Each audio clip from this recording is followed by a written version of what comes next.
প্রথম পর্বে আমরা দেখেছিলাম সাধারণ ছেলেটি ভয়ঙ্কর জন্তুর শিকারে পাহাড়ে এসেছিল। তখন সেখানে লুকিয়ে থাকা ছেলেটি বেরিয়ে আসে আর তাকে মারার জন্য দৌড়িয়ে যেতে থাকে। কিন্তু তখন যোদ্ধা জন্তুটিকে লাথি মেরে তার হাত থেকে বেঁচে পিছিয়ে আসে। সেই সময় যোদ্ধা এবং ছেলেটি ধাক্কা খায় আর তারা দুজন সেই ছেলেটির ফাঁদে গিয়ে পড়ে এবং তারা ফাঁদের দড়ির সাহায্যে দূর জঙ্গলের ভেতরে গিয়ে মাটিতে লুটিয়ে পড়ে। ছেলেটি সেখানে এক জাদুকরের দেখা পায়। জাদুকর ছেলেটির সাহায্যের জন্য ডোডোকে তার সাথে পাঠায়। ডোডো সেই জন্তুটিকে খুঁজতে পথ দেখাবে। তখন সেখানে সেই মহিলা যোদ্ধা চলে আসে আর বলে, তুমি আমার শিকার খারাপ করেছো, তাই তুমি আমার সাথে যুদ্ধ করো। কিন্তু ছেলেটি ছিল সাধারণ ছেলে আর সে ছিল কোথায় মহান যোদ্ধা।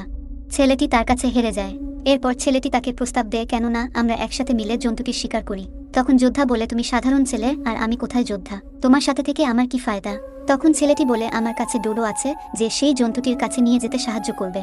এরপর তারা দুজন একসাথে বেরিয়ে পড়ে সেই জন্তুটির শিকারে। তারা দুজন জন্তুটির শিকারে একটি ভয়ঙ্কর গুহাতে চলে আসে। নেক্সট পার্টের জন্য লাইক আর কমেন্ট করো।